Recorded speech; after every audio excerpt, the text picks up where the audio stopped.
Shortly before 11:30 p.m. on July 2nd, 1915, a bomb shook the U.S. Capitol. The next day, the Washington Times printed a letter from the bomber. "This explosion is the exclamation point to my appeal for peace," he said, as he chided America for selling explosives to the Allies fighting Germany overseas.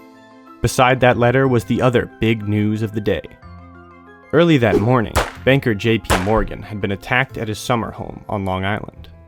When police interviewed the assailant, he said he was an Ivy League professor named Frank Holt and wrote out a confession.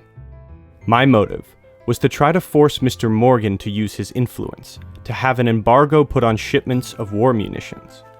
We must stop our participation in the killing of Europeans." Back in Washington, investigators were struck by the similarities between Professor Holt's confession and the letter from the Capitol bomber. On a hunch, they sent a telegram to New York and asked police there to interrogate Holt about the explosion in D.C. At first, Holt denied any involvement, but as police gave him the third degree, he cracked. The previous day, he had traveled to Washington. While touring the Capitol, he stashed a suitcase stuffed with dynamite and a timer. He waited outside for the explosion and then hopped on an overnight train to Long Island, where he attacked Morgan. But that wasn't all. As authorities dug deeper, it became clear that Frank Holt was a man with many other secrets too. His real name was Erich Munter, and he was involved with a secret German spy network that was planting time bombs on U.S. merchant ships.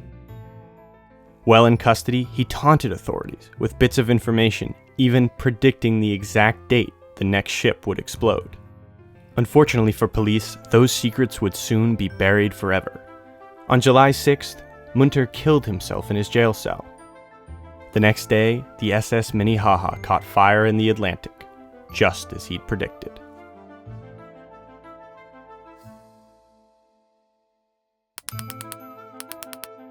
For more DC area history, check out our Boundary Stones playlist and subscribe to WETA PBS on YouTube.